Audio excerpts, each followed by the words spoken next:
Ora, se questo è vero, io sono andato a vedermi appunto i due articoli che venivano prima citati, ovvero l'articolo 10 della legge delega sulla riforma assistenziale e l'articolo 5 del cosiddetto decreto Salva Italia, del decreto Monti. Articolo 10 ci sarebbe da parlarne a lungo, poi se volete vediamo alcuni aspetti. Per adesso non è andato avanti nella disciplina da parte del Parlamento, quindi il Parlamento non ha approvato definitivamente la legge di delega, però pur in una confusione notevole relativa ai principi e criteri direttivi, quindi io confermo che c'è una sicura violazione dell'articolo 76 della Costituzione che riguarda il rapporto tra legge di delega e decreto legislativo, rivelo però un dato, devo dire, di rispetto nei confronti delle regioni a statuto speciale. Intanto nel quarto comma dell'articolo 10 si dice espressamente: riguardo alle regioni a statuto speciale la delega è esercitata in conformità ai rispettivi statuti e alle relative norme di attuazione. Quindi da questo punto di vista la delega legislativa aveva già chiaro un quadro di riferimento delle, diciamo così, delle competenze esclusive o delle competenze che le regioni a statuto speciale potevano esercitare e quindi rispettava questo quadro di riferimento. Però l'altra considerazione che vorrei farvi è con riferimento al fatto che una legge di delega, qui devo essere molto tecnico, è una fonte normativa primaria. Ed è una fonte normativa primaria che delega ad un'altra fonte di natura primaria, cioè il decreto legislativo delegato, a disciplinare una determinata materia, quindi rientra nello schema delle fonti che danno attuazione ai principi costituzionali. Sono fonti primarie che, attuando la Costituzione, sono esattamente sullo stesso livello della disciplina delle fonti normative. Per quello ringrazio Marco per avermi costretto a studiare, infinita sorpresa, sono andato a vedere invece l'articolo 5 del decreto legge 6 dicembre 2011, convertito in legge con modificazioni, come sapete, prima di Natale. Si dice espressamente: con decreto del Presidente del Consiglio dei Ministri sono riviste le modalità di determinazione dei campi di applicazione dell'indicatore della situazione economica equivalente, e qui una serie di parametri.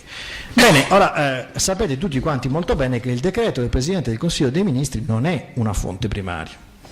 Il decreto del Presidente del Consiglio dei Ministri è una fonte, noi insegniamo a lezione, terziaria addirittura, cioè è una delle fonti. È uno di quei decreti ministeriali che devono sottostare ai regolamenti governativi e anche alla legge.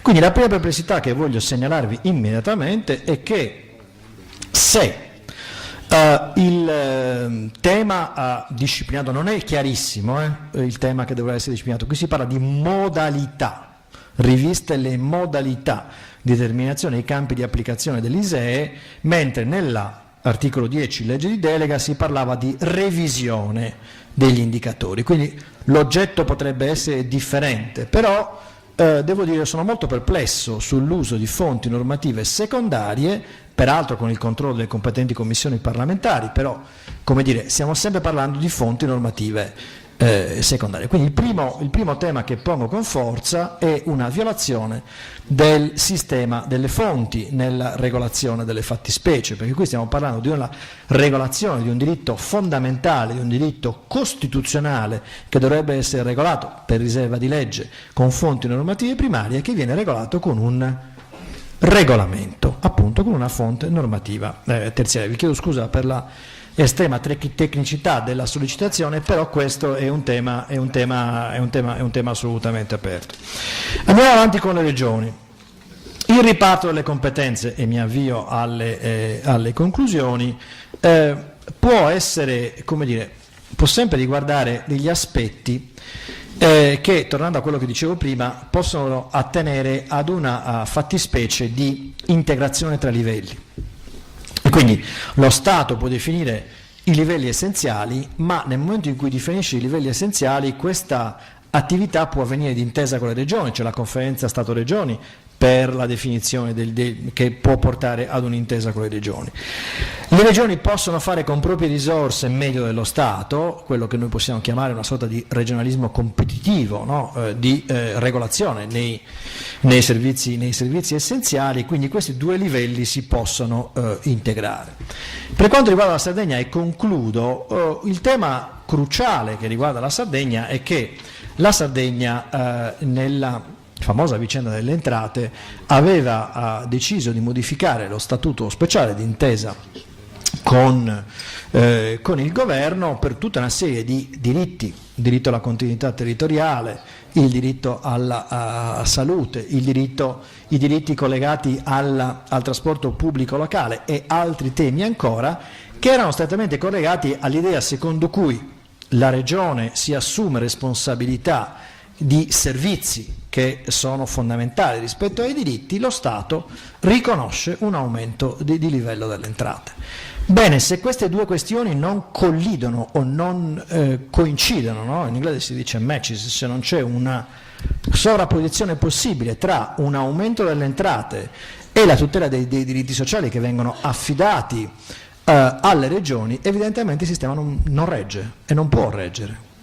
Quindi da questo punto di vista la seconda considerazione che voglio fare è che la Regione, al di là di quello che c'è scritto, diciamo così, nel rispetto delle regioni a statuto speciale che era previsto dalla legge di delega, deve poter fare tutto quello che è necessario per rivendicare dal punto di vista giuridico davanti alla Corte Costituzionale un aumento delle entrate che è strettamente correlato dall'aumento di responsabilità di organizzazione nella tutela dei diritti essenziali che è previsto dalla riforma dello Statuto. Se questo non ci sarà nessuna discussione teorica da poter fare, perché verrà a mancare quello che chiamiamo provvista finanziaria. Quindi da questo punto di vista nessuna scusa potrà essere ammessa se non ci sarà una rivendicazione di diritti che sono diritti territoriali.